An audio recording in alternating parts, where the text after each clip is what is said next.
ગંદકી કરનાર દુકાનને સીલ કરવાની કાર્યવાહી વડોદરા મહાનગરપાલિકા દ્વારા કરવામાં આવી છે। શહેરના માંડવી વિસ્તારમાં શ્રીરામ કૃપા સ્ટોર અને આઈસ્ક્રીમની દુકાનનો કચરો જાહેરમાં ફેંકી રસ્તા પર ગંદકી ફેલાવનાર દુકાનદારને વડોદરા મહાનગરપાલિકા દ્વારા 10,000 રૂપિયાનો દંડ ફટકારવામાં આવ્યો છે અને જ્યાં સુધી આ દંડની રકમ નહીં ભરે ત્યાં સુધી દુકાનને સીલ કરવાની પણ કાર્યવાહી પાલિકાની ટીમ દ્વારા કરવામાં આવી છે।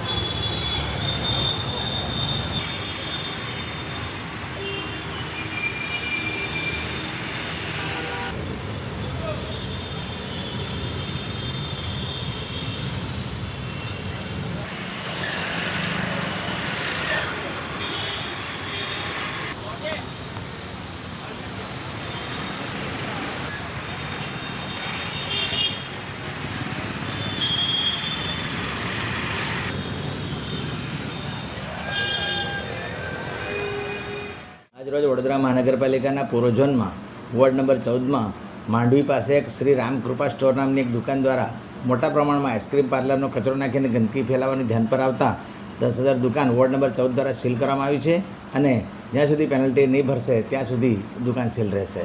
કેટલાનો દંડ કરવાનો છે? એને 25,000 રૂપિયાનો દંડ કીધો છે, તો પણ કદાચ ચર્ચાના અંતે લગભગ 10,000 રૂપિયાથી ઓછા દંડ ભરવામાં નહીં આવે એવું સૂચના છે એમને।